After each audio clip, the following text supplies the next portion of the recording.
કાર્ય મુજબ directional રિલેને reverse current relay તરીકે વ્યાખ્યાયિત કરો. તો ડીસી જનરેટર અથવા તો બેટરી સિસ્ટમને રિવર્સ કરંટ ફ્લોથી સુરક્ષિત એટલે કે પ્રોટેક્ટ કરવા માટે જ્યારે લોડ અથવા તો સિસ્ટમ મશીનને મોટર તરીકે ચલાવવાનું ચાલુ કરે છે ત્યારે ઓપરેટ થાય છે એવા રિલે તમારા રિવર્સ કરંટ રિલે છે. આ રિલે કરંટની દિશાને જોવે છે અને જ્યારે કરંટ એની નિર્ધારિત એટલે કે થ્રેશોલ્ડ વેલ્યુ જે સેટ કરેલી કિંમત છે એનાથી ઉપર વધે છે ત્યારે તે જનરેટરને ડિસ્કનેક્ટ કરે છે.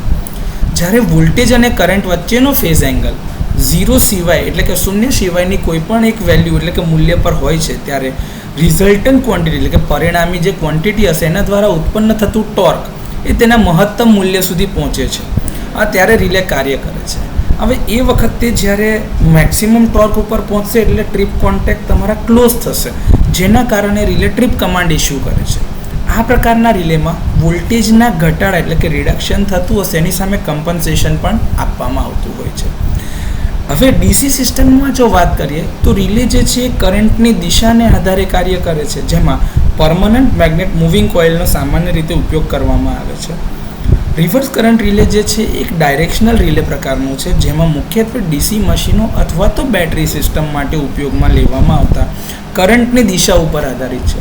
હવે આમાં જ્યારે કરંટ રિવર્સ થશે તો શું થાય છે કે સોર્સ એન્ડ અને લોડ એન્ડ એના પોટેન્શિયલ ડિફરન્સમાં બહુ મોટો તફાવત આવે જેથી લોડ એન્ડના વોલ્ટેજ વધારે અને સોર્સ એન્ડના વોલ્ટેજ ઓછા થવાથી કરંટ તમારો સોર્સથી લોડ તરફ જવાની જગ્યાએ લોડથી સોર્સ તરફ જાય છે એટલે કે દિશા બદલાય છે.